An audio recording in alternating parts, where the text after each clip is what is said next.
Whatever time of day it is, this is Lab 2, Motion of a Falling Object, and I'm Caitlin McCubbins. So to get started, we're going to understand the physics and formulas behind a free-falling object through understanding the momentum principle and drag. Next, we'll take a look at this through Tracker and GlowScript to predict the movement. Next, we'll look at the impact of drag, so we'll be comparing the predicted movements with and without drag. Next, we'll compare the predicted and actual data points. Next, we'll talk about areas we could improve in the future, and then we'll discuss terminal velocity. So the formulas, so Newton's second law, also known as the momentum principle, is the net force equals the change in momentum over the change in time. The force of gravity is equal to 0 in the x component, and in the y component it's negative because it's moving downward in this example, so negative mass times gravitational constant, and then in the z it is 0. The final position is equal to the initial position plus the change in the position of final velocity is equal to the initial velocity plus the change in velocity. Alright, so let's take a look at this tracker. I decided to have my origin at the bottom because it made the most sense, dropping the marker from 45 inches at the top of the board. Over to the right, we'll see the movement as it falls on the position time graph and on the chart. Alright, so to predict movement, I worked with GlowScript. This is the example without drag.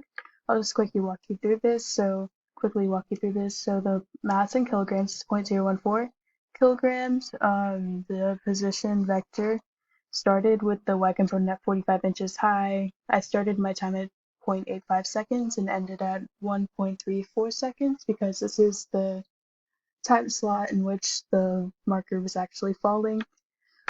Gravitational constant was estimated to be 9.8. B equals 0 in this instance because, again, we're not working with drag. I reiterated my formulas right here. And there we go.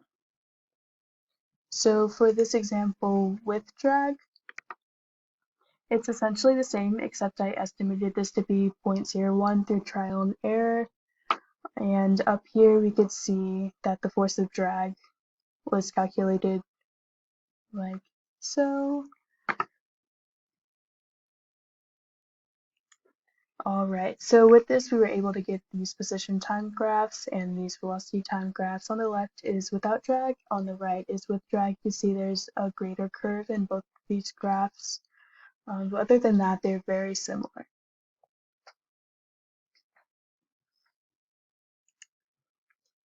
So this is where it gets complicated. You see the actual data points is falling way faster than the predicted. I went back and I checked my GlowScript, but I can't find any errors or issues, so I believe I most likely pushed the marker down as I dropped it. So this brings me to my next point, areas for improvement. So I could next time have a mechanism that would drop the marker, so it's not just my hand. I could also use an object with more even weight distribution, so that makes error less likely. I could plot more points with increased accuracy. I could also get a tripod so the camera won't shake at all. And I could also use the metric system for calculating the height and everything, just so there's not a weird mix of metric and customary system units that I had to convert back and forth.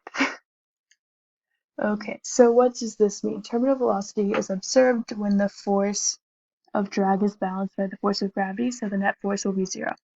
What does this mean for us? So this means for the predicted model without drag, there will be no terminal velocity. But here, if it kept going, it'll eventually even out, and that's where you'll find the terminal velocity when f net is 0, so the slope for this graph would equal 0. So what if the object was initially thrown downwards? This would not affect the terminal velocity because the velocity is not affected by the initial velocity. I proved this by starting with initial velocity of -1 for the velocity time graph through GlowScript. That included drag. And you can see they both bottom out around -3.5 inches per second. Alright, so quick recap. We discussed Newton's second law for free-falling objects, the impact of drag, and improvements for future studies and terminal velocity. Thank you for your time, and I hope you have a great one.